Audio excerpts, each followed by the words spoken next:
welcome into the Cactus Golf Podcast, episode number 55. We've got not a whole lot. I'm sorry. Do you know who number 55 is? I told you I'm getting a different person every episode now. Who's a famous number 55 player? I have no idea. Dikembe Mutombo. Number 55. There's a song that where I forget who it is. I think it's I almost Stevie Wonder. Definitely not Stevie Wonder. It's like a song that goes like 55. He just like yells it. I forget. It's like an old like 70s song, 80s song, something like that. Get copyright for that. Yeah, he's like a famous song. I have no idea what song it is. There's like a podcast I listen to. Every time they say 55, they play that as like a drop. Like 55. I forget what song it is and who it is, but.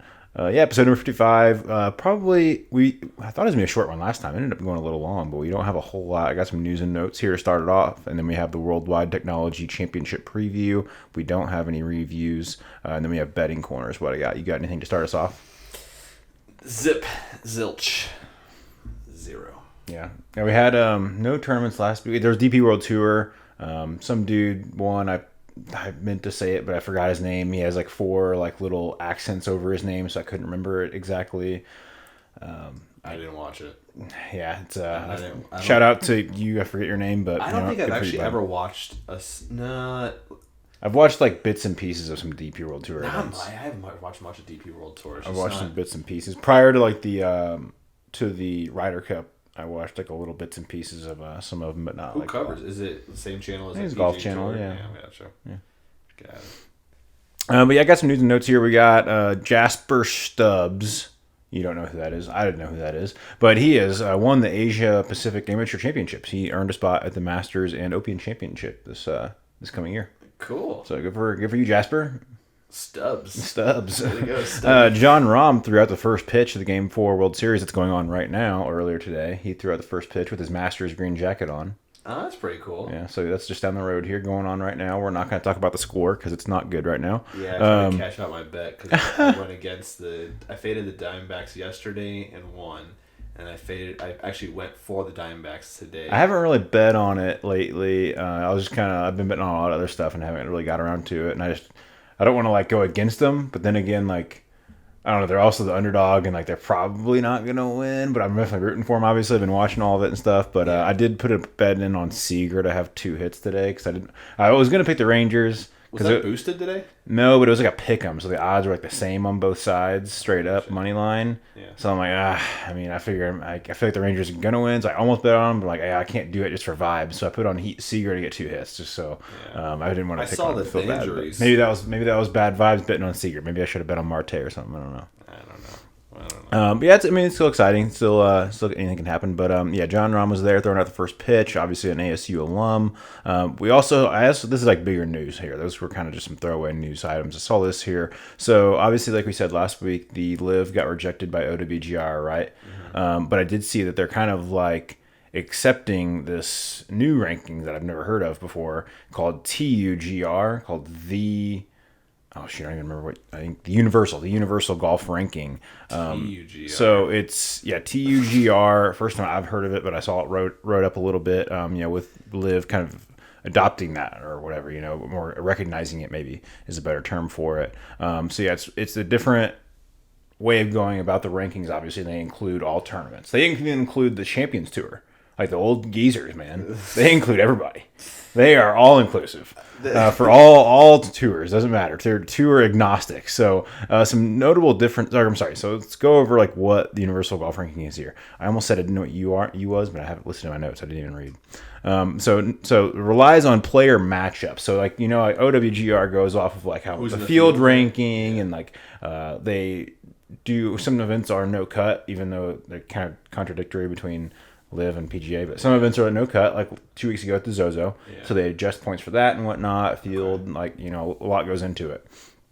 Universal Golf Ranking relies on player matchups to determine rank and includes LIV events, like I said. So some notable differences there in between TUGR and OWGR are Ludwig Aberg. We talk about him a lot, but he's Aubert. You're right, Aubert. He's 13th in TUGR versus 58th in OWGR. So big difference there, kind of. He's top 13 in TUGR. Cantlay and Schauffele are ahead of Rahm and Hovland right now in TUGR. compared to OWGR. That's an interesting one. That The is OWGR, I very think I can wrap my head around. 13's pretty Yeah. high, Yeah. but he's like trending that way, I would say. Yeah. So maybe they're not as egregious. Cantlay and Schauffele is kind of hard after Hovland won the Tour Championship and won the BMW. More the Cantlay than Schauffele, but And then another one is Gooch is 21st versus 214th in OWGR. So that one's definitely a little more accurate, I would say. Gooch definitely should not be 214th. I mean, maybe you agree because you hate Gooch, but I think that's a little more accurate. I don't hate Gooch.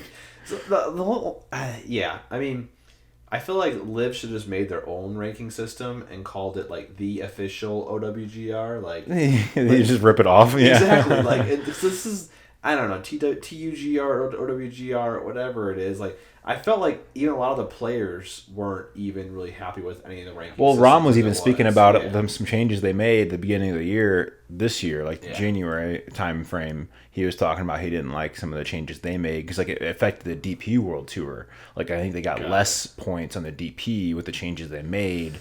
Yeah, so going back to TUGR here. So like I said, it's based on player matchups, basically like head to head. So they gather head to head scores, player by player, over the past 18 months. So then they let a powerful like supercomputer crunch the numbers basically and come up with their rankings. And it's relative to output. Like basically, if you see it, if you go to like OWGR, it's like listed. It's got all kinds of decimal points with points and whatnot. 293.18 or something like that. And it's listed. And like the points, kind of like if you look at it, like it means nothing to you, right? Like it's just a random set of points, and it's like, oh, I don't know what this means. Like how many points do they get last week? I have no idea. But for the output, what you see at TUGR, it makes a little more sense. Like it's easier to like digest because it's not a ton of just decimal points and whatnot. It's a little easier to look at. So it's basically ranked based on the number one player in the world, which I think is Roy right now, based on OWGR, and I think TUGR is the same. So they go based on best player in the world is going to be at 0.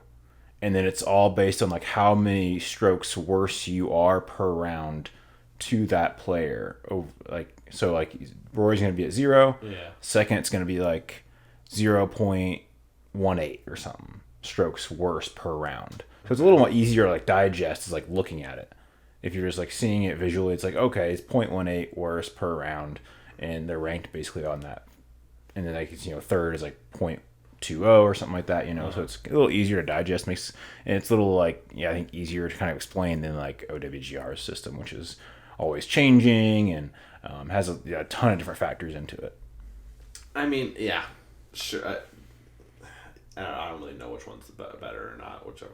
Well, I mean, I think on the surface, I want to say TUGR is better because obviously they're including, like, obviously I don't think Gooch is the 214th best golfer in the world. If you're saying that, I think that automatically invalidates what you're doing and you're just trying to make a point. But I also think Abe Obear is probably not the 13th best right now. Sure, it's got its I do think it's probably overall more accurate. I do like how it like your points differentiate based on your pairings. That's interesting.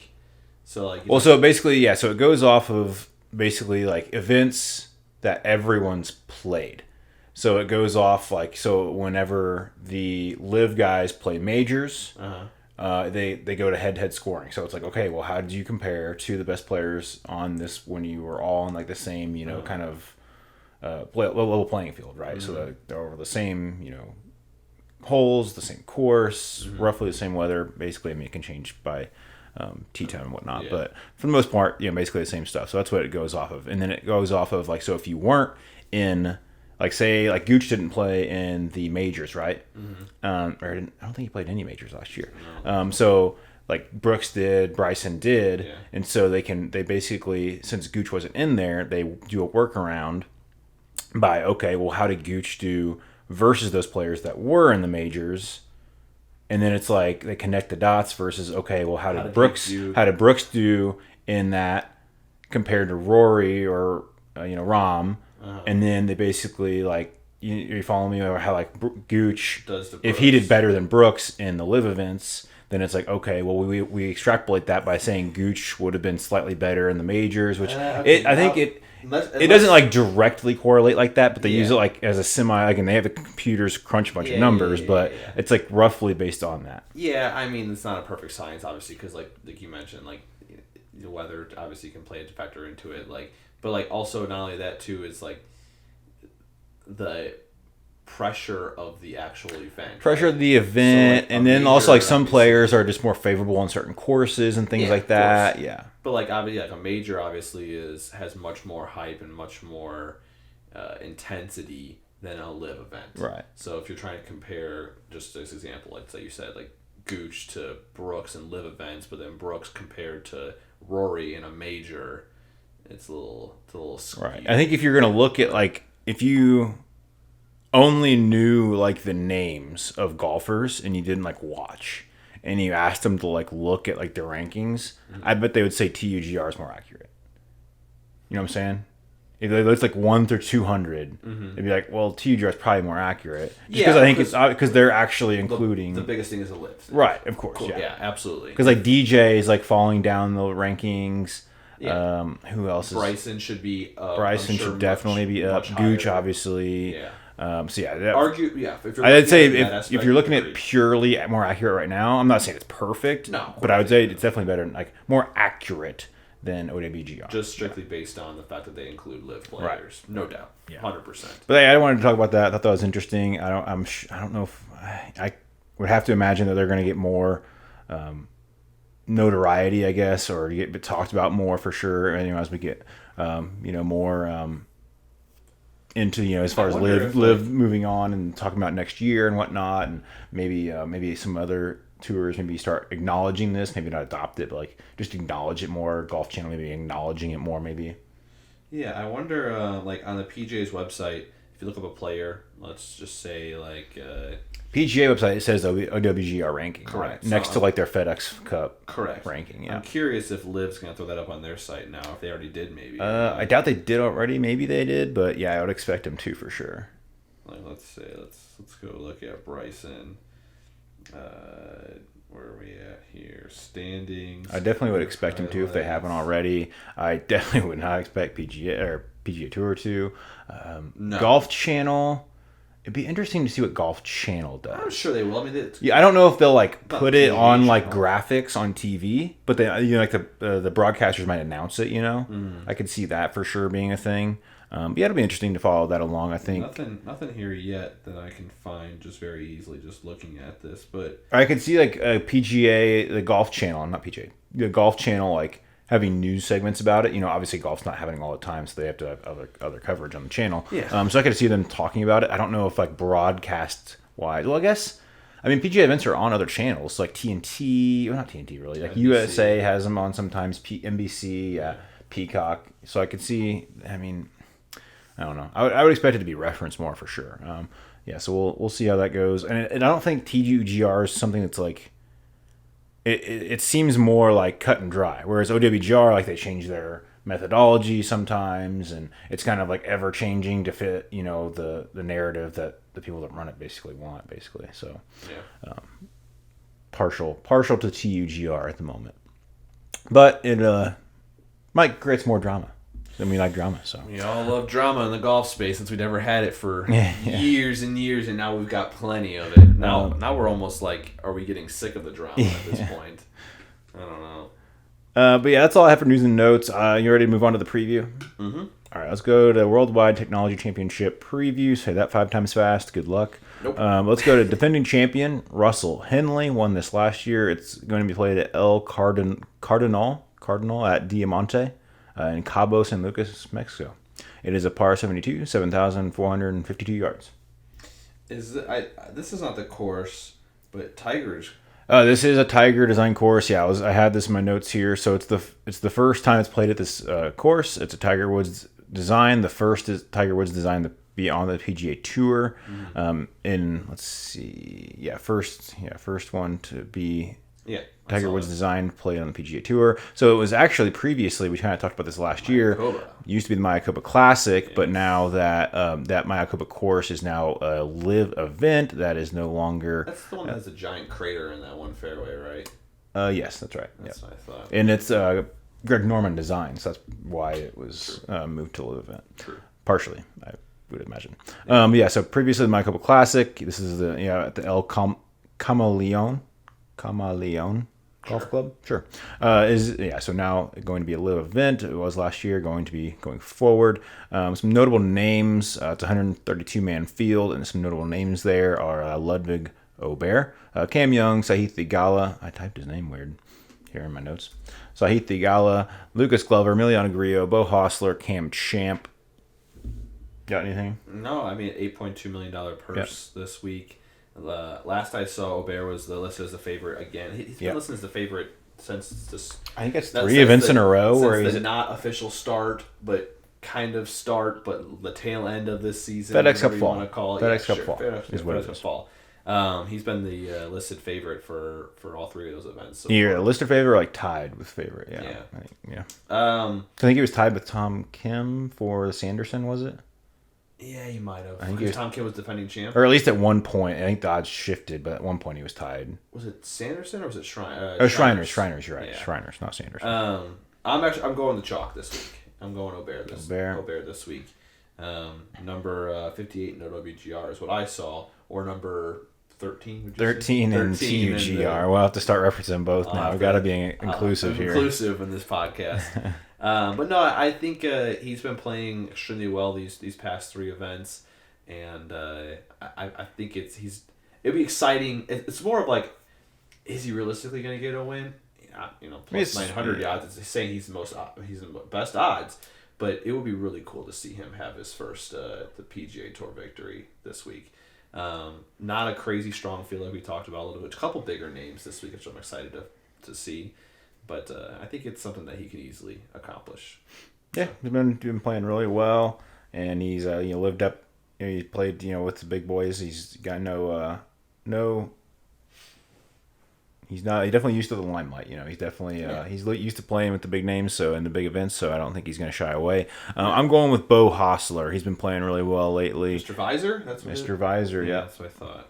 He was T2 at the Zozo a couple weeks ago. T7 before that. He's trending up. Like I said, I wanted to kind of keep picking the guys that I think are gonna break through.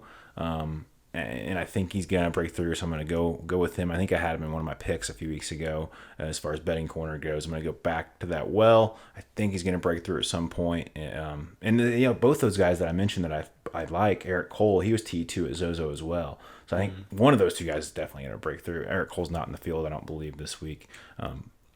Did you see? I don't know if he was in the field or not. Cole. I don't remember seeing him, but I almost went with Bo Hostler this week as well too, because really? He has been really. He's been really hot, yeah. But kind of like just again, one of those things is how hot can you stay for an extended period of time? Eventually, you got to start fading them. Nope, no, you don't. Well, we'll see. Once he wins, he's just gonna win every event. Oh, that's how that works. I forgot. I forgot how that works. Kind of like Tiger Woods. Like it's just catch on. Better actually. Oh, interesting. I missed that update. Was this breaking news here, or are you giving us the? Like the sports almanac, like from Back to the Future. I've never seen Back to the Future. Oh my god. Yeah, I know. There's a lot of movies. We just lost all of our followers and listeners there. All 15 listeners. Every single one just tuned out there. I haven't seen a lot of movies. I don't know. I got some flack the other day for not knowing some TV show that this one dude always goes, "Hey." Oh, well, that's like a long time ago. What TV show? That's Happy Days. Yeah, I have no idea what that. I mean, I know. I've never seen it. I just know the reference. Wow, that's surprising. I mean, that was like 70s. I want to say, or 80s maybe. I don't know. Probably. That was probably 80s. I think. Yeah. I have no idea. Maybe like I think it was like. Was it made in like 70s or 80s? But I think it was like referencing the 60s maybe. Yeah. Something like that. Sure. I have no idea. Someone talked about it. I had no idea what they're talking about, and then I got an earful about how uncultured I am. I mean, I at least know the reference. I've never seen the show before. Yeah, I have no idea. Yeah, I don't think I see Eric. Yeah, Eric Cole is not in the list. He's not. Okay. He's not that far down. Yeah. He's gone.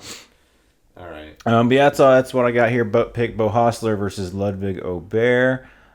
You ready for betting corner here? I'm ready for it. All right. Honestly, I got 4 this week, so if you have 5, go for it. I'll just give us the standings where we sit. I'm plus 128. You're minus 234. So we've got I make or break. I can jump negative. How many weeks is that? Was it 4 weeks in? Or Four tournaments in? Three tournaments. That's it, 3? Yeah, right. Isn't it Sanderson Farms? I think this Shriners, is the 5th. I think this is the 5th event, so it's been 4, I think. What am I missing then? What other event? Well, it was Shriners, Zozo, Sanderson. Was there another one? I think there was another, because there's 7 total FedEx Cup fall events, and I think the last one was the 4th, because we just passed the halfway point, I thought. Sanderson, Shriners, Zozo, Worldwide Technology. Oh, really? Okay. We had a LIV tournament in there, but that's what you're thinking Sanderson, about. Shriners, Zozo, yeah, Worldwide, okay. Maybe you're thinking of LIV Miami or something. I don't know, because I thought last time when I was talking about Zozo that we were like at the halfway point, and I guess there's 7, so I guess now we're at the halfway point. We're past the halfway point after this event. Yeah. Well, so like there is no halfway point for 7. After Friday, we're at the halfway. Sure. Point. We'll go there. This is this. Yeah, after 3 that was after 3 events. Yeah. Yeah. This is standings. All right, I got 5. My first pick. It's a familiar name, and it cashed out for me 2 weeks ago. But Taylor Montgomery, I've got to keep going. Top 20 plus 250, 31 units. I think it's very, very doable. You got that new coach that we talked about. Yeah, he was top 20 2 weeks ago. I think he was like T17, T15 or something like that at the Zozo, and early. I don't know. He's hot for me. For as far as betting corner, I'm gonna keep going after him until we get some bigger fields where I am more enticed to go a little diverse here, but. I'm just going to keep playing. Well, you were just talking about how Bo Hostler had to cool down at some point. Maybe Taylor Montgomery has to cool down. Yeah, but he only hit once for me, so it ain't that, he ain't that hot. I don't know. I shouldn't even say hot because he ain't really hot. Oh, so he's not playing well. Well, he played well 2 weeks ago, so he can either play well again or he can not. It's one of 2 ways. I don't know. But I'm thinking again. It's the top 20 finish. This week honestly was like as far as like picks go was kind of weird for me. Like, I had a hard time putting my picks in this week. Well, I'm going with a different... Like, last time I went a little different. I did 4 picks again. I did the first round leader pick. I'm not going to do that again. But I am going with 4 because I'm trying to pick guys that are more higher up the board. I mean, obviously, they're more likely to hit. Their odds are shorter. That's why they have better odds to hit. So I'm going 4 players that have, like, slightly better odds. Yeah, interesting. And so I'm going to go with 4, 1 less pick, but yeah, maybe a little higher odds for each of them to hit. So I'm going with a familiar name myself here, Davis Thompson.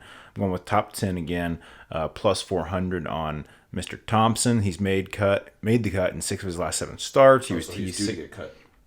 He might be, yeah. He's made the cut in 6 of the last 7 starts. T16 at Sanderson Farms, T22 at Wyndham, and he's I'm sorry, yeah. So he's was in this year really well last year. He contended at the Sony Open early in the season. He's got some starts under his belt. He was a rookie last year. I like his game. I think he's trending up, and I think he's due for top 10 here. I bet him a couple weeks in a row. I think the Sanderson and Shriners, and he was like hovering around T20, T15, but I think he can break through for a T10 this week. All right, second one. I have bet him before. I think you have. I'm going Akshay. Yeah. Bhatia? Is that how you say it? That's how I say it. I have him on my card here as well. I got him top 10 plus 360, 22 units on him. I think he's definitely an up-and-comer that's going to be making his name well known in the PGA Tour within, I would say, next 3 years, he's going to be a top 20 player on the tour. So I got him top 10 plus 360 as well, 25 units. But yeah, he got his first win, Barracuda, in July. So that's the same week as the Open Championship, I believe. He missed the cut twice after that in a row, but then he's made 3 cuts in a row since then. He was T21 at Zozo a couple weeks ago.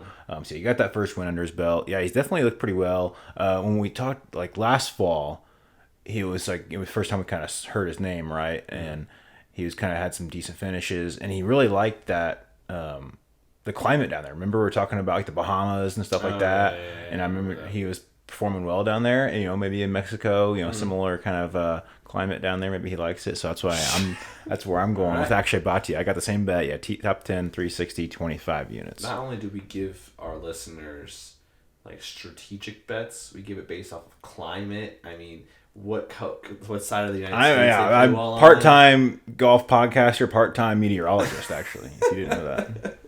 It's pretty crazy. I mean, the sheer value we're giving these listeners is honestly out of this. All right, so that was my next one. If you want to go ahead and get me your next one. I got Lucas Glover. I got a random one I'm throwing in here. I just threw it in there. Lucas Glover, top 5, plus 550, 16 units. Mr. No Gloves. Yes. Yeah. I had, which is hilarious, the Glover. I had like right around 16 units just to throw out there. So I like that one.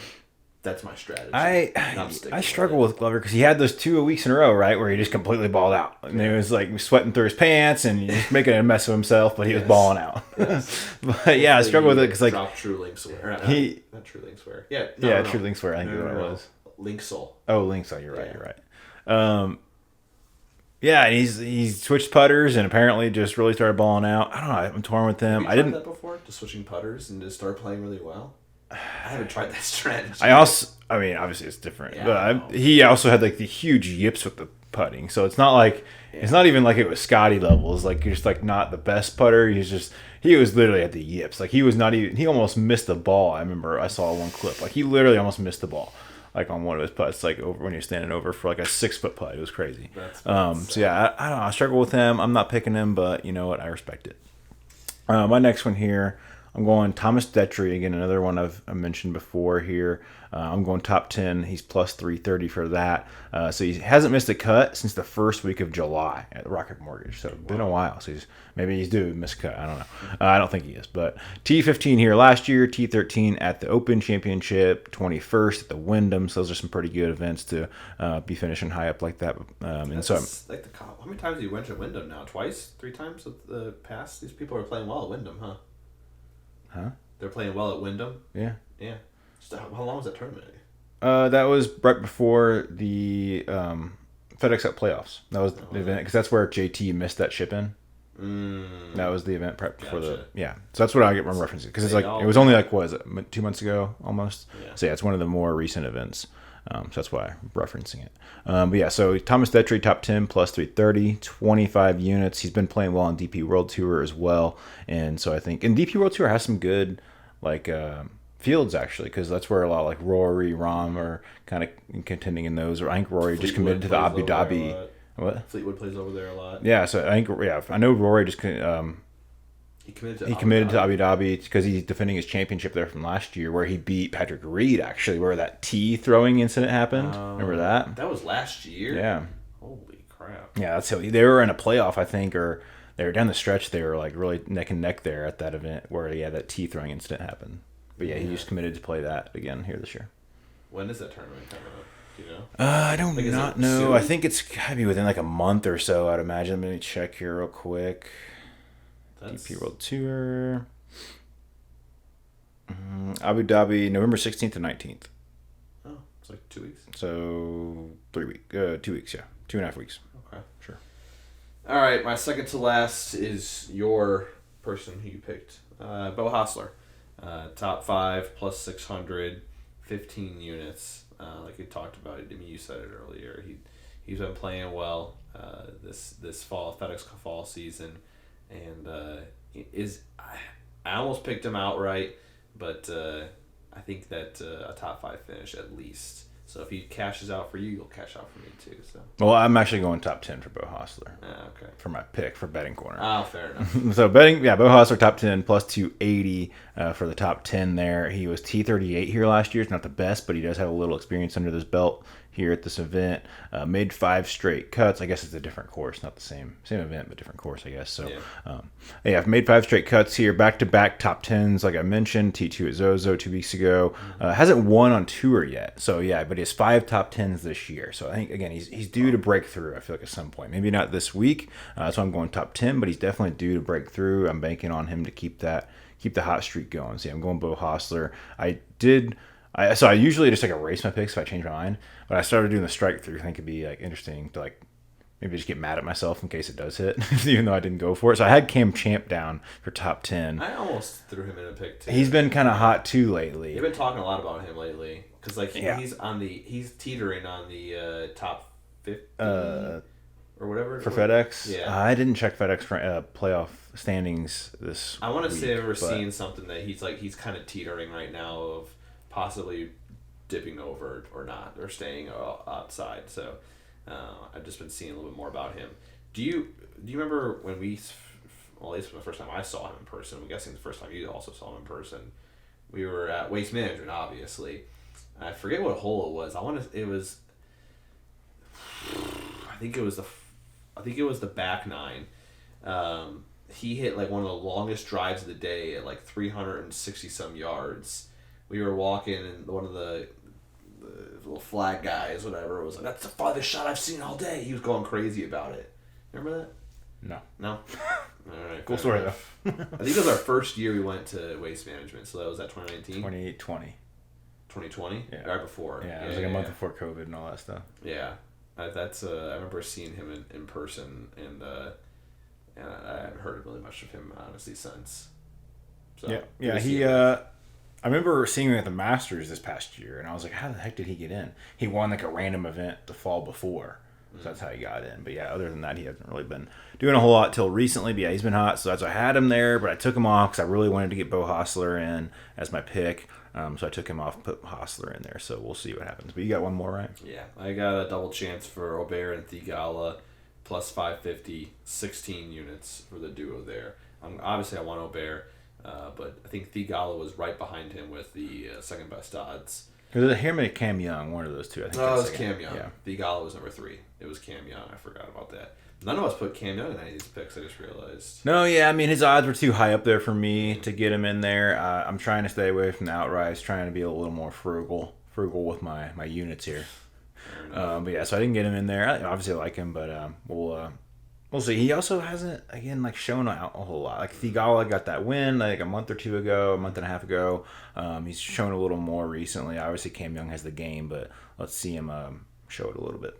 Okay, sounds good. That's all the picks I do. It's Halloween when we're recording this. So what's the go-to candy for you? I know you're not like a chocolate guy, right? No, not really.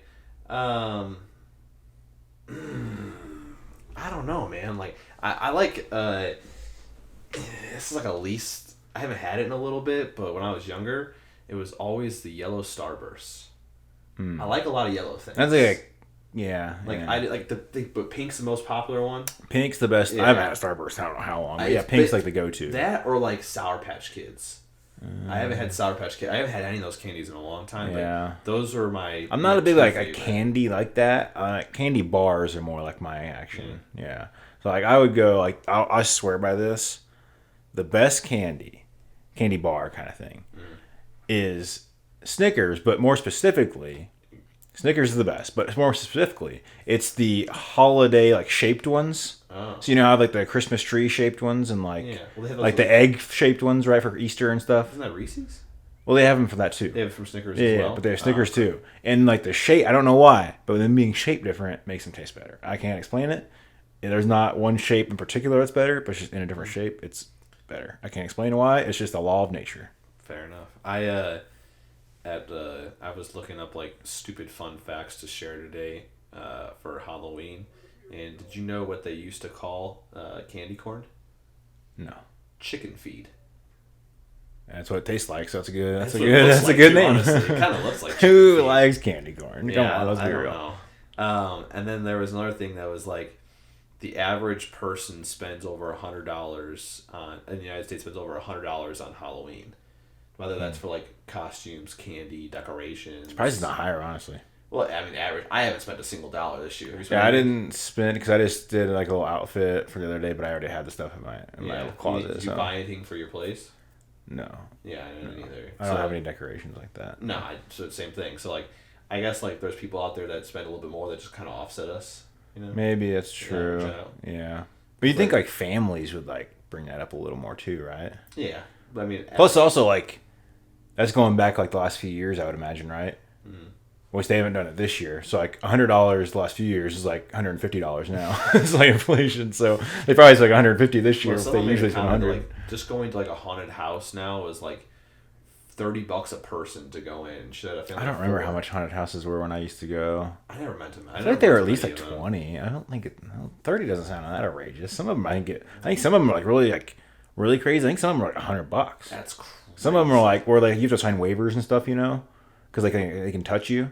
Oh, okay. I think those get like really expensive. That's ridiculous. Yeah, I know people like that, something like that stuff. I just can't imagine. I don't like mind it, but it's also not something I'm like, oh, I really want to do. It's like I don't mind it, but it's not like something like, oh, I gotta go to the haunted house. I'm not gonna spend $100 for someone to scare the shit out of me. Like, I'm just not gonna do it. Like, I'd rather. You're also like, if for me, I'm like, I'm doing it to like purposely like not get scared. I mean, like, oh, I'm gonna be macho, like, try and scare me, bud. Try and scare me. Did you ever take a date to a haunted house before? Well, yeah, in like high school. Yeah, like it's like you're pretending to be all tough and stuff, and like, don't worry, I got you, babe. Well, I mean, they also weren't that scary. Of like, they weren't like touching you and stuff. They weren't that bad. I think I went on like one haunted house. I never went. We would always go to the ones like an hour away in Evansville from where my hometown is, like an hour away. We would always go to like a few. There's a few good ones down there, and we would always go to. There was I remember like going with a group of friends before, and I mean it's kind of scary, but like I remember like specifically at the end, there was like this thing where you can like sign your name to like as you like after you went through it, so like you finished it, but really there was like a secret trap wall behind the little book.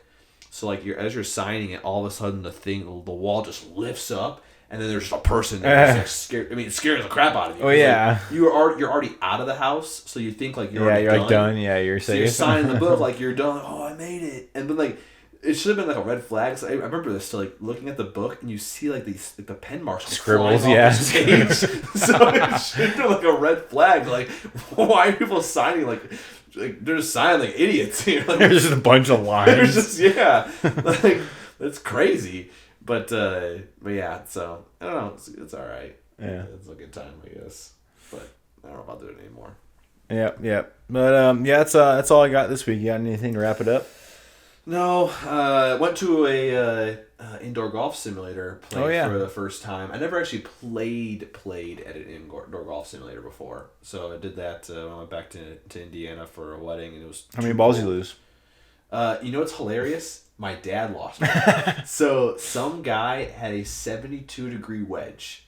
Oh. A 72-degree wedge. I assume it's like custom, right? You can't just buy that off the rack. It was a brand I've never heard of before. I've never heard of the brand before. All right, custom made maybe. Like they didn't like bend it himself. Like he bought it like this. So this guy swears by it. He uses it all the time out on the course. That's crazy to me. So my dad went just to go hit a shot just to see like what it would be like. So he goes to like the simulator next to us that no one was using, and he hits it full swing. But it goes straight in the air. Yeah. And it goes up over like the simulator, like behind it. So the ball's gone. It's completely gone. So actually, yes, my dad did leave. I have to roast him like that. Yeah, I've never seen a 72-degree wedge though before. Like just like. I mean, that's like only flop shots or something. Maybe like face like it was already open pretty much. Yeah. I mean, I feel like I would want to close it if I held it. Yeah, it's interesting. I don't even know if I would want to. Would you use that in the bunker? I don't think I would. Yeah, it just depends on like maybe for like some that nasty like hard bunkers, so you can really get underneath it. Versus like that light and lovely, you might just be cutting straight. Yeah, I mean, you're just gonna slice it. Yeah, so I don't know. I don't think I would like. Again, that. Not for like crazy thick lie either. Too like with like because I mean, again, you're just gonna go right underneath it. Maybe it has its pros somewhere. This guy swears by it, but yeah, that's not my cup of tea. I don't know. Is there like a limit to like? I don't think it's like a rule like how much degree. Yeah. I saw like I think it's been on Instagram. I've seen it a few times. It's like an 80-degree. But I'm sure it's like a gimmick club. It's probably just like a for fun thing. That's wild. But no, I'm looking to actually join that range nearby. Not the one closest to here, but the one that had a night range that I would join last year because it's getting dark early again. Yeah. So like by the time I get home, sun's already pretty much setting at that point. So I don't have time to go to the range after work. So I think I'm gonna go join that again. Because they're open till like 9:00 at night, so it's perfect. So, but yeah, all right, that's all I got. That's all we got this week. Yeah, we'll get back to the reviews next week and recap betting corner, of course, and We'll probably talk a little more about where FedEx Cup standings are because we're wrapping it up, and get back to it and so obviously Cactus Golf podcast. Check out Cactus Golf Club if you haven't already. I think we're gonna try and cook up another giveaway here soon, another big giveaway, and so be on the lookout for that. If you're not already following us, follow us, and then keep on the lookout for that. Sounds good. All right. I hope everyone enjoys the show. Like, comment, subscribe, leave a review, share with your friends. See you next week. See ya.